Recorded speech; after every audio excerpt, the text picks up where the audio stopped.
Welcome student, آج کا ہمارا ٹاپک مولانا حالی ایک تعارف۔ بچوں، آج ہم ہمارے بی اے پارٹ سیکنڈ میں شامل باحیثیت غزل نگار مولانا حالی کی حیات زندگی، ان کا مختصر سا تعارف کرنے جا رہے ہیں۔ چلیے پہلے ان کی ولادت وفات لکھ دیتا ہوں، ان کا اصل نام لکھ دیتا ہوں، تاکہ ہمارے جو 2 نمبر کے کوشچن آتے ہیں ہمارے سلیبس کے اکارڈنگ، تو ہمارے 2 نمبر کے کوشچن میں پوچھا بھی جاتا ہے کہ ان کی ولادت کب اور کہاں ہوئی، ان کی وفات کب اور کہاں ہوئی۔ اس طرح کے کچھ مختصر سوالات پوچھے جاتے ہیں،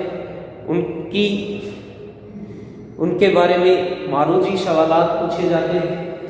تو چلیے ان کی جو ولادت ہے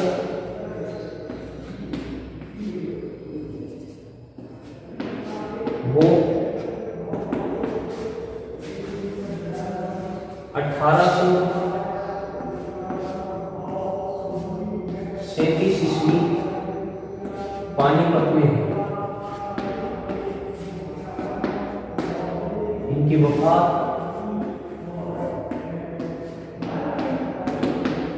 1914 عیسوی۔ الگ الگ اختلاف ہے، کہیں لاہور بتایا جاتا ہے، کہیں پانی پت۔ ہمارے پاس جو ان کے ولادت وفات کی جو پختگی ہے وہ لاہور سے ہے۔ ویسے یہ لاہور کو چھوڑ کر آخری اپنی زندگی پانی پت میں بسر کرنے آئے تھے۔ تو جہاں تک ہمارے ناقدین اور ادیبوں کا خیال ہے، ان کی وفات بھی پانی پت میں ہی ہے۔ تو یہاں ہم پانی پت ہی کو ایکوریٹ مانیں گے لاہور کے بنسبت۔ تو چلیے ہم یہاں پانی پت ہی لکھیں گے، ان کی وفات بھی پانی پت میں ہی ہوئی۔ دیکھیے ان کو انگریز سرکار کی طرف سے ایک خطاب ملا تھا، شمس علماء کا خطاب، یعنی ان کا جو خطاب تھا ان کو جو انگریزی سرکار نے دیا تھا وہ تھا شمس علماء۔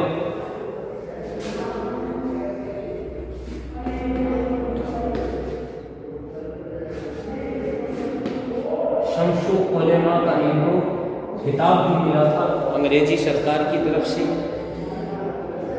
ان کا اصل نام الطاف حسین تھا، ان کا تخلص ہم نے اوپر لکھا ہے حالی۔ ان کے اصل نام کے بارے میں ہم لوگ اچھی طرح سے جانتے ہیں، اصل نام تھا وہ تھا الطاف حسین۔ ان کا اصل نام الطاف حسین تھا۔ چلیے شروع کرتے ہیں ان کا مختصر سا تعارف۔ الطاف حسین علی 1837 عیسوی میں پانی پت میں پیدا ہوئے۔ ابھی 9 برس کے ہی تھے کہ ان کے والد کا انتقال ہو گیا۔ بھائی بہن نے تعلیم و تربیت کا بوجھ سنبھالا۔ اعلیٰ تعلیم کا بڑا شوق تھا، اس کے حصول کے لیے دہلی گئے اور وہاں مولوی نوازش علی سے صرف و نحو، منطق و عروض کا درس لیا۔ مرزا غالب سے فارسی پڑھی۔ 1857 عیسوی کی جدوجہد آزادی کے وجہ سے پانی پت میں قیام رہا اور دینی علوم، فلسفہ، حدیث، تفسیر کا مطالعہ کیا۔ حالات معمول پر آنے پر دہلی آئے اور نواب شیفتہ کے یہاں ملازمت کر لی۔ ان کے انتقال کے بعد لاہور میں گورنمنٹ بک ڈپو میں ملازمت کر لی تو انگریزی سے واقفیت پیدا ہو گئی۔ انگریزی خیالات سے متاثر ہو کر ایک انجمن قائم کر کے جدید طرز کے مشاعرے اور نظم جدید کی بنیاد ڈالی، لیکن اسی زمانہ میں سر سید کی اصلاحی تحریک جاری تھی۔ ادھر حالی کے دل میں بھی قوم کا درد تھا، اس لیے تو وہ سر سید کے ہم نوا بن گئے اور سر سید کے کہنے پر وہ شاہکار تخلیق کیا جو مسدس حالی کے نام سے معروف ہے، جس کے بارے میں خود سر سید نے کہا کہ اگر خدا مجھ سے قیامت کے دن پوچھے گا کہ تم کیا لائے ہو تو میں کہہ دوں گا کہ حالی سے مسدس لکھوا لایا ہوں۔ حالی نے اپنی ساری کوشش قوم کو خواب و غفلت سے جگانے میں صرف کر دی۔ ان کی تصانیف کی خاصی تعداد ہے، لیکن مسدس حالی مقدمہ، شعر و شاعری، دیوان حالی، حیات شادی، حیات جاوید، یادگار غالب کافی مشہور ہے۔ ان کے کلام کی تھوڑی سی خصوصیت پر چرچا کرتے ہیں۔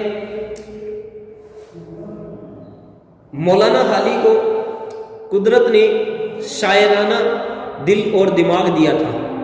ان کی شخصیت میں ایک فنکار چھپا ہوا تھا، لیکن انہوں نے اس کو قوم پر نچھاور کر دیا۔ حالی بڑے خوش نصیب تھے کہ ان کو تعلیم یافتہ لوگوں کی صحبت ملی، جس کا اثر ان کی شاعری پر بھی پڑا۔ اس کے علاوہ خود ان کی فطرت میں شرافت تھی جو ان کی غزلوں میں نظر آتی ہے۔ ان کی غزلوں میں ان کی شخصیت کا حسن جلوہ گر نظر آتا ہے اور ایک نئے اسلوب کی نشاندہی کرتا ہے۔ کچھ نمونہ کلام میں آپ کے سامنے پیش کرتا ہوں۔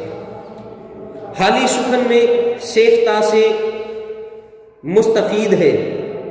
حالی سخن میں سیفتا سے مستفید ہے، غالب کا معتقد ہے، مقلد ہے میر کا، وہ امید کیا جس کی ہو انتہا، وہ وعدہ نہیں جو وفا ہو گیا۔ ایکو حالی نشاط نغمہ میں ڈھونڈتے ہو، اب آئے ہو وقت صبح رہے رات بھر کہاں۔ کچھ مختصر سا ان کے بارے میں تعارف۔ اردو ادب میں حالی کی حیثیت غزل گو شاعروں کی ہے۔ وہ 40 سال کی عمر تک غزل کہتے رہے۔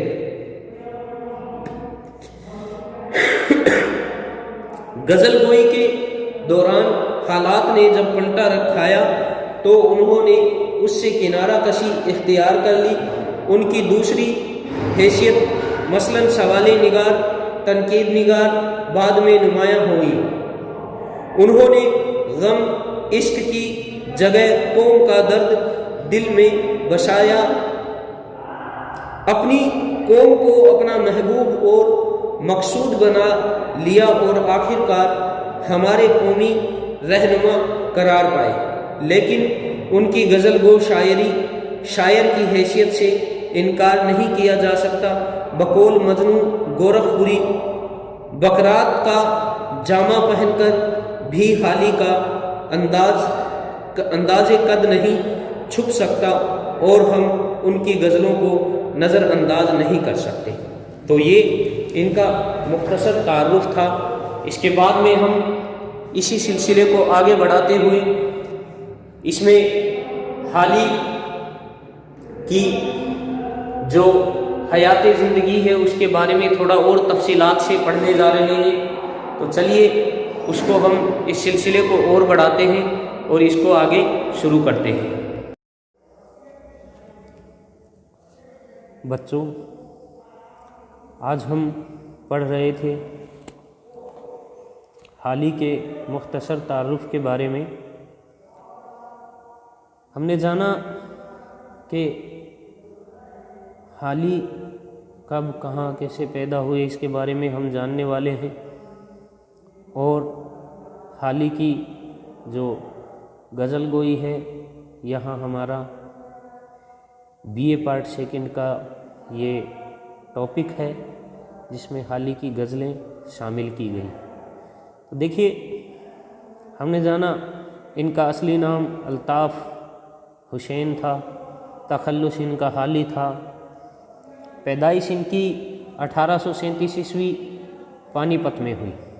ان کے لیے ایک شعر عرض کرنا چاہتا ہوں۔ ان کا ایک بہت ہی مشہور شعر ہے: ہوتی نہیں قبول دعا ترک عشق کی، ہوتی نہیں قبول دعا ترک عشق کی، دل چاہتا نہ ہو تو زباں میں اثر کہاں۔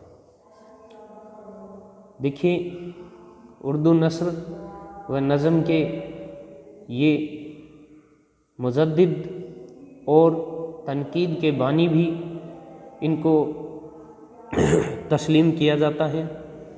خواجہ الطاف حسین حالی اردو ادب کے پہلے ریفارمر اور بہت بڑے محسن ہیں۔ وہ بیک وقت شاعر، نثر نگار، نقاد، صاحب طرز، سوانح نگار اور مصلح قوم ہیں، یعنی قوم کے صلاح کار ہیں، جنہوں نے ادبی اور معاشرتی سطح پر زندگی کے بدلتے ہوئے تقاضوں کو محسوس کیا اور ادب و معاشرت کو ان تقاضوں سے ہم آہنگ کرنے میں تاریخی کردار ادا کیا۔ ان کی 3 اہم کتابیں ہیں: حیات شادی، یادگار غالب اور حیات جاوید۔ یہ سوانح عمریاں بھی ہیں اور تنقیدیں بھی۔ مقدمہ شعر و شاعری کے ذریعہ انہوں نے اردو میں باقاعدہ تنقید کی بنیاد رکھی اور شعر و شاعری کے تعلق سے ایک مکمل اور حیات آفری نظریہ مرتب کیا اور پھر اس کی روشنی میں شاعری پر تبصرہ کیا۔ اب اردو تنقید کے جو سانچے ہیں وہ حالی کے بنائے ہوئے ہیں، اور اب جن چیزوں پر زور دیا جاتا ہے ان کی طرف سب سے پہلے حالی نے اپنے مقدمہ میں توجہ دلائی۔ اپنی مسدس مثنوی مد و زجر اسلام میں وہ قوم کی زبان، قوم کی زبوں حالی پر خود بھی روئے اور دوسروں کو بھی رلایا۔ مسدس نے سارے ملک میں جو شہرت اور مقبولیت حاصل کی وہ اپنی مثال آپ تھی۔ سر سید احمد خان کہا کرتے تھے کہ اگر روز محشر خدا نے پوچھا کہ دنیا سے اپنے ساتھ کیا لایا تو کہہ دوں گا کہ حالی سے مسدس لکھوائی۔ الطاف حسین حالی 1837 عیسوی میں پانی پت میں پیدا ہوئے۔ 9 برس کے تھے کہ والد کا انتقال ہو گیا۔ ان کی پرورش اور تربیت ان کے بڑے بھائی نے پدرانہ شفقت سے کی۔ حالی نے ابتدائی تعلیم پانی پت میں ہی حاصل کی اور قرآن حفظ کیا۔ 17 سال کی عمر میں ان کی شادی کر دی گئی۔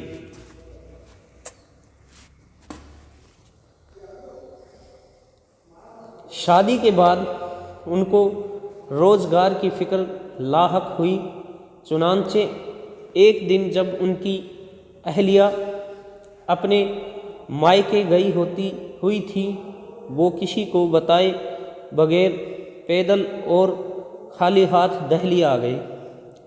حالی کو باقاعدہ تعلیم کا موقع نہیں ملا۔ پانی پت اور دہلی میں انہوں نے کسی ترتیب و نظام کے بغیر فارسی، عربی، فلسفہ و منطق اور حدیث و تفسیر کی کتابوں کا مطالعہ کیا۔ ادب میں انہوں نے جو خاص بصیرت حاصل کی وہ ان کے اپنے شوق، مطالعہ اور محنت کی بدولت تھی۔ دہلی کے قیام کے دوران وہ مرزا غالب کی خدمت میں حاضر رہا کرتے تھے اور ان کے بعض فارسی قصائد انہی سے سبقہ پڑھے۔ اس کے بعد وہ خود بھی شعر کہنے لگے اور اپنی کچھ غزلیں مرزا کے سامنے باغرض اصلاح پیش کی تو انہوں نے کہا، اگرچہ میں کسی کو فکر شعر کی صلاح نہیں دیتا، لیکن تمہاری نسبت میرا خیال ہے کہ تم شعر نہ کہو گے تو اپنی طبیعت پر سخت ظلم کرو گے۔ 1857 کے ہنگاموں میں حالی کو دہلی چھوڑ کر پانی پت واپس جانا پڑا اور کئی سال بے روزگاری اور تنگی میں گزرے۔ پھر ان کی ملاقات نواب مصطفیٰ خان شیفتہ رئیس دہلی و تعلقہ دار جہانگیر آباد ضلع بلند شہر سے ہوئی، جو ان کو اپنے ساتھ جہانگیر آباد لے گئے اور انہیں اپنا مصاحب اور اپنے بچوں کا اتالیق بنا دیا۔ شیفتہ غالب کے دوست اردو و فارسی کے شاعر تھے اور مبالغہ کو سخت ناپسند کرتے تھے۔ وہ سیدھی سادی اور سچی باتوں کو حسن بیان سے دل فریب بنانے کو شاعری کا کمال سمجھتے تھے اور عامیانہ خیال سے تنفر تھے۔ حالی کی شاعرانہ ذہن سازی میں شیفتہ کی صحبت کا بڑا دخل تھا۔ حالی غالب کے معتقد ضرور تھے، لیکن شاعری میں ان کو اپنا آئیڈیل نہیں بنایا۔ شاعری میں وہ خود کو میر کا مقلد بتاتے ہیں۔ 1872 عیسوی میں شیفتہ کے انتقال کے بعد حالی پنجاب گورنمنٹ بک ڈپو میں ملازم ہو گئے، جہاں ان کا کام انگریزی سے اردو میں ترجمہ کی جانے والی کتابوں کی زبان درست کرنا تھا۔ اسی زمانہ میں پنجاب کے محکمہ تعلیم کے ڈائریکٹر کرنل ہال رائڈ کی ایما پر محمد حسین نے ایسے مشاعروں کی طرح ڈالی جن میں شعراء کسی ایک موضوع پر اپنی نظمیں سناتے تھے۔ حالی کی 4 نظمیں حب وطن، برقع رخ، نشاط امید اور مناظرہ رحم و انصاف انہی مشاعروں کے لیے لکھی گئیں۔ لاہور میں ہی انہوں نے لڑکیوں کی تعلیم کے لیے اپنی کتاب مجالس النساء قصہ کے پیرائے میں لکھی، جس پر وائس رائے نارتھ بروک نے ان کو 400 روپے کا انعام دیا۔ کچھ عرصہ بعد وہ لاہور کی ملازمت چھوڑ کر دہلی کے اینگلو عربک اسکول میں مدرس ہو گئے اور پھر 1879 عیسوی میں سر سید کے ترغیب پر مثنوی مد و جزر اسلام لکھی، جو مسدس حالی کے نام سے مشہور ہے۔ اس کے بعد 1884 میں حالی نے حیات شادی لکھی، جس میں شیخ شادی کے حالات زندگی اور ان کی شاعری پر تبصرہ ہے۔ حیات شادی اردو کی بااصول سوانح نگاری میں پہلی اہم کتاب ہے۔